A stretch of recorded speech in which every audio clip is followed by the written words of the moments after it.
Bonsoir Piotr Tolstoï. Bonsoir. Merci d'être avec nous, vice-président de la Douma, l'Assemblée russe proche de Vladimir Poutine. Vous êtes avec nous pour parler évidemment de la contre-offensive ukrainienne, des missiles russes qui ont encore tué au moins 6 civils aujourd'hui, notamment du côté d'Odessa.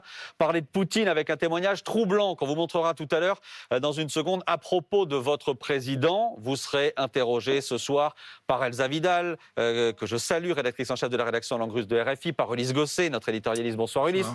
Par Pauline Simonet, évidemment, qui est avec nous, et Pablo Piovivien, qui est là aussi. Avec une question d'abord, Piotr Tolstoï, sur cette gigantesque campagne de désinformation, d'intoxication lancée par des trolls russes, relayée par certaines autorités russes, dénoncée aujourd'hui par la France, une campagne basée notamment sur des faux articles. On en a des dizaines d'exemples qui sont en ligne, de faux articles du Parisien, du Monde, du Figaro, pour raconter à peu près n'importe quoi sur les dirigeants ukrainiens, occidentaux. Pourquoi faire ça? Pourquoi faites-vous ça, Piotr Tolstoï? Quel est votre but? Vous savez, moi, je lis pas la presse dont vous avez mentionné. Notre but, c'est gagner cette guerre. Et on voit que l'offensive ukrainienne a lamentablement échoué. Donc aujourd'hui, tout l'armement de l'OTAN n'a rien servi. Et même dans la sphère de communication, dans laquelle l'Ukraine a produit beaucoup de mensonges à partir du coup d'État de 2014, soutenu par les Européens. Même dans cette sphère de communication, ils ont échoué aussi parce que la plupart des Européens comprennent quelle était la faute de soutenir l'Ukraine et de pousser les Ukrainiens à faire la guerre contre eux. Piotr Tolstoï, là, ce sont de vos mensonges dont on parle ce soir. Les mensonges relayés, encore une fois, par les trolls russes, financés par les entreprises russes qui ont tenté de payer Facebook, notamment pour relayer ces faux articles. On parle de vos mensonges et de mensonges de l'Occident en général, parce que vous mentez non seulement sur la situation en Ukraine à partir de 2014, mais vous mentez aussi sur les vraies raisons de tout ce qui se passe aujourd'hui en Ukraine. Vous mentez sur la guerre, vous mentez sur les chiffres des tués, et j'aimerais bien vous dire qu'à partir de 4 juin, il y a 10 000 soldats ukrainiens qui ont été tués, et tout ça à cause des Européens qui ont poussé l'Ukraine de gagner la guerre sur le champ de bataille. Mais d'où sortez-vous ce chiffre de 10 000 soldats tués, 10 000 soldats ukrainiens tués en 10 jours? Vous allez voir la vérité bientôt, malheureusement, pour vous et pour votre façon de traiter l'information en Ukraine, ça serait vraiment en coup. Mais alors quand par exemple, Piotr Tolstoï, quand par exemple l'ambassade de Russie à Paris relaie des caricatures où on voit que l'Europe est contaminée notamment par le néonazisme, que vient faire l'ambassade de Russie dans cette campagne de désinformation? Moi, je ne suis pas un ambassadeur de la Russie, malheureusement, parce que si je l'étais, alors je pourrais bien vous répondre. Je peux juste vous dire qu'aujourd'hui, je peux répondre pour les propos tenus dans votre studio il y a 1 mois et demi, quand votre collègue ex-colonel m'avait demandé si les Russes ont peur des chars occidentaux. Donc les Russes ont déjà brûlé 120 chars occidentaux sur le champ de bataille lors de cette contre-offensive ukrainienne échouée. Et on va continuer à les brûler. Donc on a les preuves, non seulement les images, mais aussi plusieurs chars sont déjà dans l'armée russe et passent les études très profondes. Ulysse Gosset. Ulysse. Oui, Monsieur Tolstoï, bonsoir. Hier, on a vu un Vladimir Poutine hésitant, qui a même reconnu que l'armée russe n'avait pas été bien préparée, que les frontières n'étaient pas bien protégées, notamment du côté de Belgorod, reconnaissant donc finalement que l'opération spéciale n'avait pas été aussi réussie que vous nous le disiez. Comment vous interprétez ce mea culpa de Vladimir Poutine? Moi, bonsoir Ulysse. Moi, j'ai l'impression diamétralement opposée. Le président russe était très sûr de tout ce qui se passe et cette sûreté, il l'a transmis quand il a dit que la Russie va continuer l'opération spéciale jusqu'au bout. Nous devons atteindre les buts de dénatification et démilitarisation de l'Ukraine, même que l'Europe veut maintenant adhérer tout ce qui va rester de l'Ukraine à l'OTAN, mais on va repousser toute la structure militaire ukrainienne afin de prévenir leur frappe sur le territoire russe. Mais Donc, je vous parlais de la préparation de l'armée russe. Je vous parlais de la préparation de l'armée russe. Le chef du Kremlin, c'est la première fois, a reconnu que l'armée russe n'était pas bien préparée, qu'il manquait des munitions, qu'on manquait des drones, qu'on manquait de missiles. C'est quand même extraordinaire de voir le chef des armées de la Grande Russie dire aujourd'hui, finalement, nous n'avons pas été aussi performants que nous aurions pu l'être. Chaque pays qui entre dans la situation dans laquelle est aujourd'hui la Russie a toujours des problèmes à surmonter. Vous connaissez bien l'histoire russe, vous savez que les Russes, dans toutes les grandes guerres, notamment dans la guerre avec Napoléon et dans la guerre avec Hitler, le 1er année a commencé juste de ramasser les forces et de passer à l'attaque. Vous attendez pas, ça va pas manquer. Et après cette contre-offensive ukrainienne échouée, on va passer à l'attaque. Vous allez voir que le président russe ne va pas vous donner l'impression de quelqu'un désespéré. Pauline Simonet. Et Piotr Tolstoï, je voulais revenir à cette campagne de désinformation numérique. Donc c'est la ministre des Affaires étrangères qui a publié un rapport. C'est pas juste des déclarations, c'est un rapport de plusieurs mois et qui accuse donc la Russie d'être responsable de cette campagne de désinformation. Mais qu'est-ce que vous répondez clairement? Est-ce que vous dites que la ministre ment, qu'elle raconte des histoires pour embêter la Russie? Qu'est-ce que vous répondez clairement à Paris? Chère Pauline, je trouve que dans cette histoire, votre ministre ment. Et comme d'ailleurs, vous mentez sur la Russie depuis des mois et presque des années, malheureusement, on a l'habitude à ça, donc on n'est pas très préoccupé. Mais vous pouvez citer plusieurs campagnes de désinformation. Vous pouvez dire que les Russes ont eux-mêmes explosé le gazoduc Nord Stream. Vous pouvez dire que les Russes bombardent les pauvres immeubles des civils ukrainiens. Tous ces mensonges, comme le mensonge sur la Boutcha, comme le mensonge sur la Kakhovka qui a été explosée par les Ukrainiens pour éviter les champs de mines russes. Donc tous ces mensonges aujourd'hui passent dans le silence parce que vous n'avez même pas l'effort à faire une concurrence dans l'information.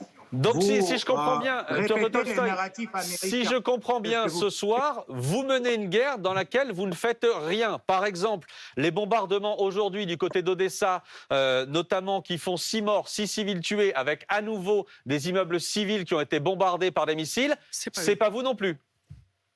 Vous comprenez très bien, parce que c'est la défense antiaérienne ukrainienne qui a lancé cette missile dans l'immeuble. Mais c'est vrai que l'armée russe continue à mettre les coups sur l'infrastructure ukrainienne pour détruire toute l'aide occidentale, notamment pour détruire les avions, les chars et les drones que vous, aujourd'hui, payez par les pauvres gens, vous les envoyez aux Ukrainiens. Mais donc les images que l'on voit là, d'immeubles encore une fois bombardés, il y avait des infrastructures stratégiques dans ces immeubles-là? Non, comme je vous ai déjà dit, vous peut-être n'avez pas compris, c'est un missile antiaérien ukrainien qui a visé le drone russe et qui a finalement raté le drone, mais par contre tombé sur les meubles avec les civils. Mais donc c'est bien vous qui avez envoyé des drones au départ? Si la Russie bombardait les civils, il n'y aurait plus des civils à 20 km du front en Ukraine. On ne bombarde pas les civils depuis le début de cette opération spéciale militaire. C'est une menace, à Piotr Tolstoï? Comment? C'est une menace? Non, ce n'est pas une menace, c'est une constatation du fait. Si l'armée russe menait une guerre, et menait une guerre de telle façon comme les Américains, par exemple, en Irak, ou les Français en Libye, alors vous avez 20 km de flammes devant le front. Et donc ça, c'est vraiment une menace pour les civils. Nous, on ne considère pas les civils ukrainiens qui attendent l'armée russe comme une menace pour nous.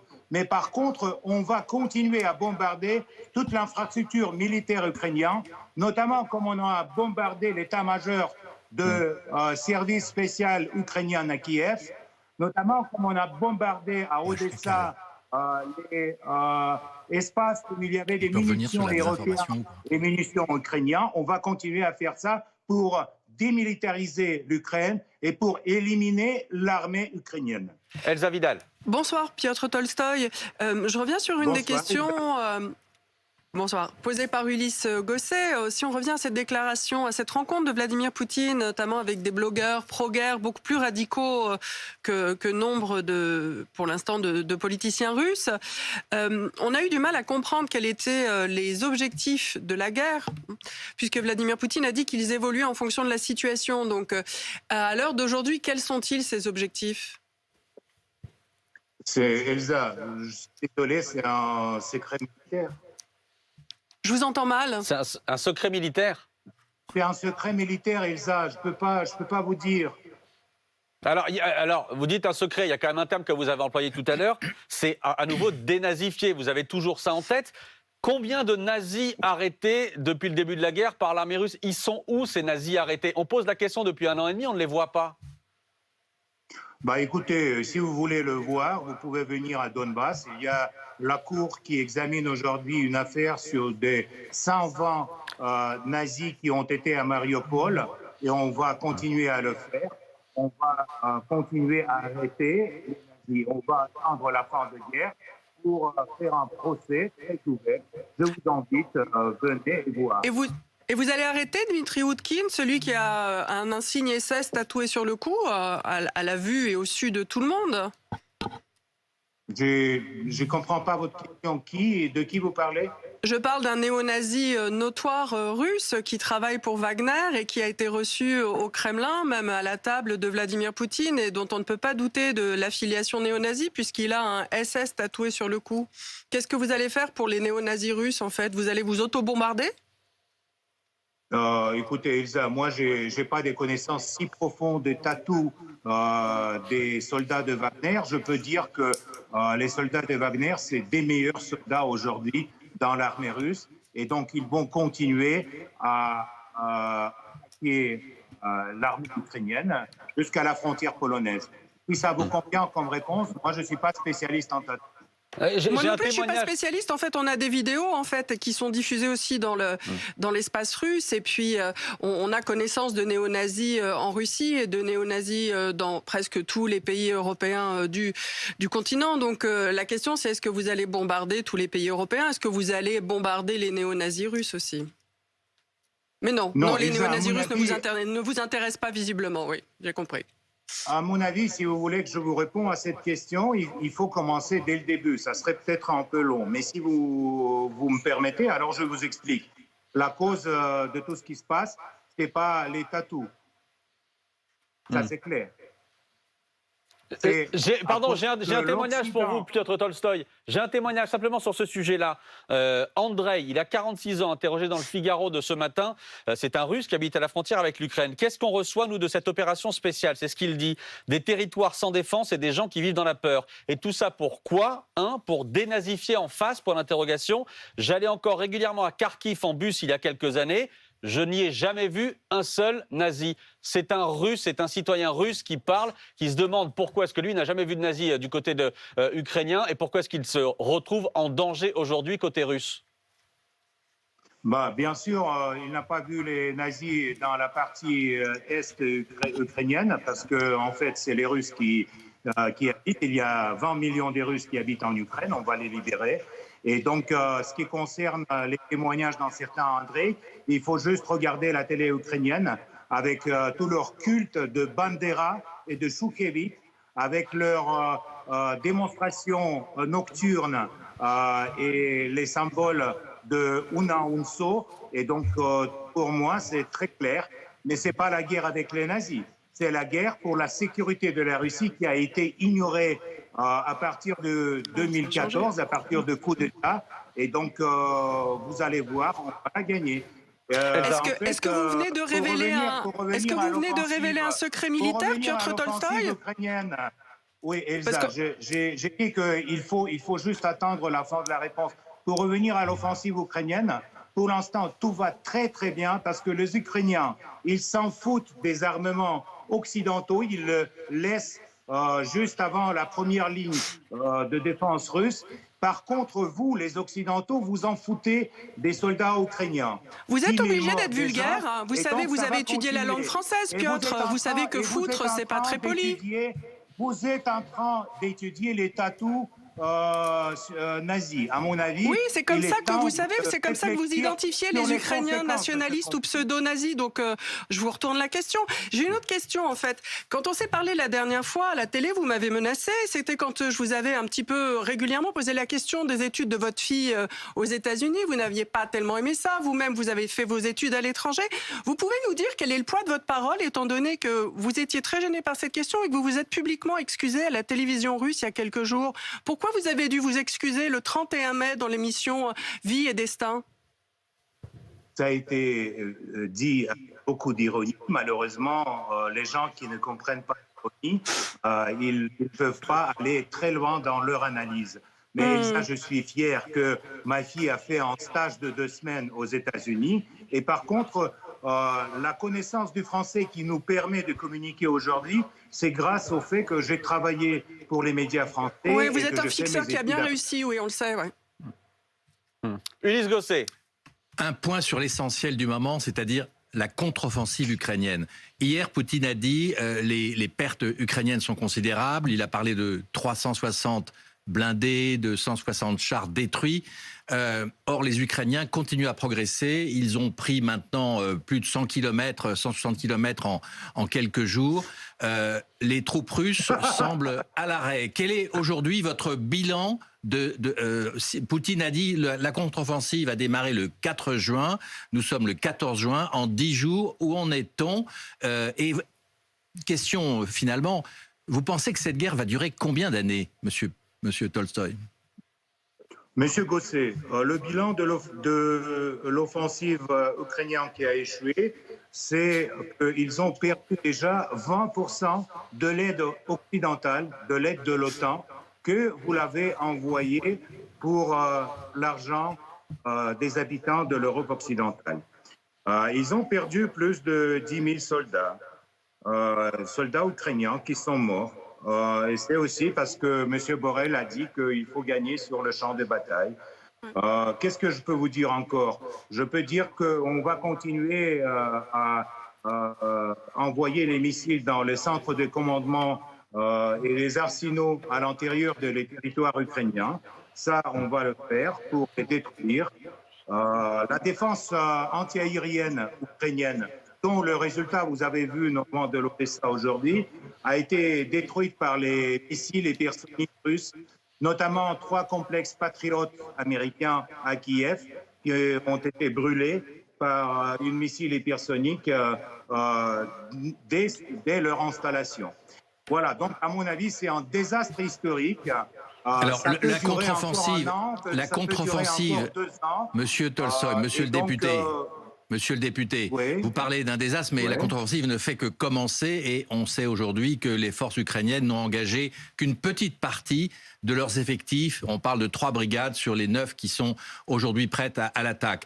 Donc, soyons prudents quand même sur l'analyse de ce qui se passe. Je vous ai posé la question, est-ce que Moscou se prépare à une guerre longue qui pourrait durer des années?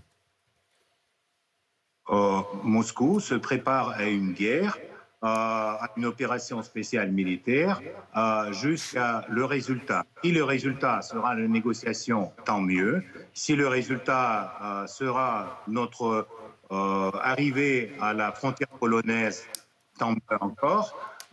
Mais vous allez voir le résultat, peu importe le temps. On a l'éternité devant nous. Vous avez l'éternité aussi pour les frappes ukrainiennes sur le territoire russe. Il y a de plus en plus de frappes. Maintenant, on a même eu des incursions.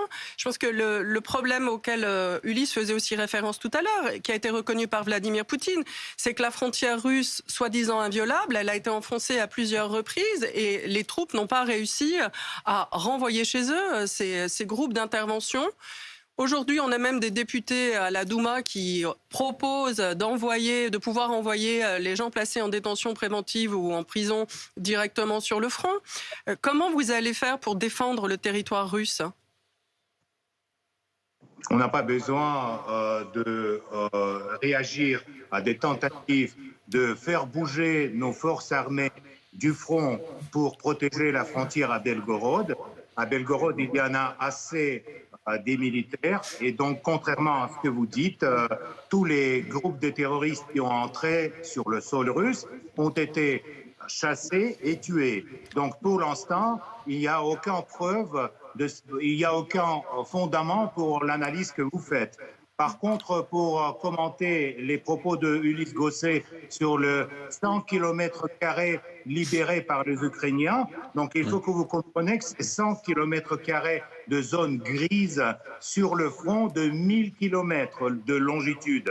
Donc pour l'instant, c'est vrai que l'offensive ukrainienne, c'est un désastre historique, non seulement pour les Ukrainiens, mais aussi pour vous, pour les Occidentaux, et malgré tous les efforts ukrainiens et occidentaux, les Russes vont gagner cette guerre. Vous allez Piotr le voir. Tolstoï, deux questions encore. D'abord, avec ce début de mutinerie du côté de Prigojine et de Wagner, Prigojine qui refuse que ses hommes se placent sous le commandement de l'armée russe. Il refuse que lui ordonne Vladimir Poutine. Qu'est-ce que vous lui répondez? Il va devoir être sanctionné? Ah bah oui, il y a un problème. Hein. À mon avis, Prigojine a ses propres capacités et ses propres contacts au sein du ministère de la Défense et aussi au sein de l'administration présidentielle. Donc, si vous êtes inquiet pour lui, vous inquiétez pas, parce que pour l'instant, Wagner, comme j'ai déjà dit, un des meilleurs régiments de l'armée russe, et même sans les formalités, sans les contrats signés, ils vont continuer à battre les Ukrainiens sur tout le front. Mais vous en pensez quoi du point de vue institutionnel? Le ministère de la Défense, c'est lui qui fait la guerre en principe. Vladimir Poutine a dit aussi qu'il fallait quand même régler cette question, les compagnies militaires privées ne sont pas autorisées en Russie. Vous êtes un député, vous pensez quoi de cette situation?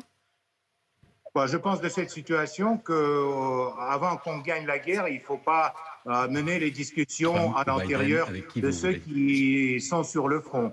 Et donc, plus on est unis, plus vite on va avancer sur les territoires. Donc vous ne soutenez pas le ministère de la Défense? Moi, à part le ministère de la Défense, dans l'opération spéciale, elles participent encore une quinzaine d'organisations, notamment... Qui sont illégales, donc Non, attendez. Bien sûr que c'est pas légal en Russie, les organisations militaires privées.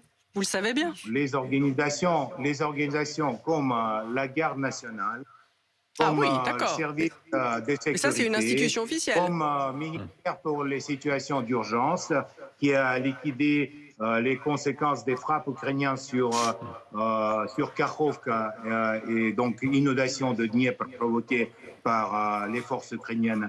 Donc, tous ces régiments, ils sont en coordination avec le ministère de la Défense. Et vous inquiétez pas, ni pour le ministère de la Défense, ni pour la Russie, ni pour M. Prigojine. Tout va bien. Et pour l'instant, on gagne l'initiative. Tout ne va pas bien puisque Prigojine contredit directement Vladimir Poutine en disant que non, il ne signerait pas de contrat avec le ministère de la Défense. Question d'Ulysse. Monsieur le député avis, Piotr Tolstoï, j'ai une question. Vous savez qu'il y a dans quelques jours le sommet de l'OTAN dans les pays baltes. Et la question de la sécurité de l'Ukraine va être sur la table. Est-ce que ce sommet de l'OTAN n'est pas finalement la preuve que Poutine a échoué, puisque l'OTAN est encore plus fort qu'avant la guerre et qu'aujourd'hui l'OTAN est aux frontières de la Russie? Et puis vous savez aussi qu'on approche des élections américaines. Biden soutient l'Ukraine et la soutiendra jusqu'au bout. On voit que Trump revient dans le paysage malgré ses problèmes judiciaires. Est-ce que vous souhaitez le retour de Trump à la Maison-Blanche pour négocier avec Poutine? Bon, d'abord, à propos de l'OTAN. L'OTAN, c'est une organisation banqueroute et malgré leur sommet à Vilnius et malgré leur volonté d'adhérer à l'Ukraine ne va jamais être le membre de l'OTAN. Soit l'Ukraine va exister comme un pays neutre, soit il ne veut pas exister du tout.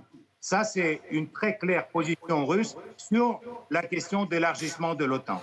Et c'est l'élargissement de l'OTAN qui a provoqué la situation avec l'opération spéciale militaire. Ça, c'est la première partie de votre question, monsieur le journaliste. Donc, la deuxième partie sur le soutien de M. Biden, à mon avis, M. Biden a besoin qu'on lui soutienne vraiment à ce moment-là.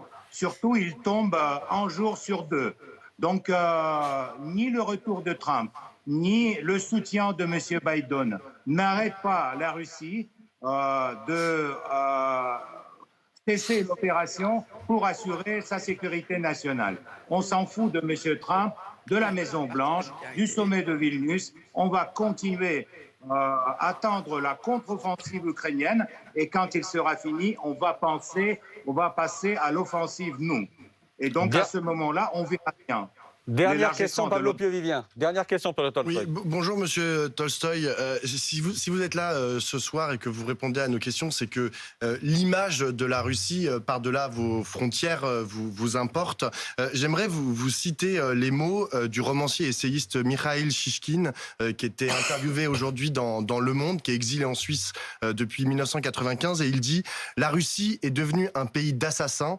Ma langue est devenue la langue des assassins. Une Russie qui mène cette guerre infâme peut-elle être mon pays? Je veux rendre sa dignité à ma langue et à ma culture. Cela ne peut passer que par la défaite totale du régime de Poutine et la victoire totale de l'Ukraine. » Est-ce que vous comprenez ce que dit Mikhail Shishkin? Vous savez, Mikhail Shishkin, ça fait longtemps qu'il vit en Suisse, c'est pas en exil parce qu'il est immigré. À mon avis, c'est pas un écrivain russe parce que sa façon de traiter son pays, sa façon d'écrire sa langue et sa façon de raisonner n'a rien à voir avec la Russie et avec les Russes. Donc c'est dommage, ça arrive que les écrivains en immigration, comme d'ailleurs les traîtres de KGB qui ont retourné leur veste, tombent dans cette piège. C'est bien dommage pour lui. Ça n'a rien à voir avec la Russie et je suis fier d'être russe. Et je vous dis que je m'en fous de l'image de la Russie en Occident, construite avec des narratifs américains par la propagande occidentale. On s'en fout. Piotr Tolstoï, invité de 22h max ce soir en direct. Merci à vous.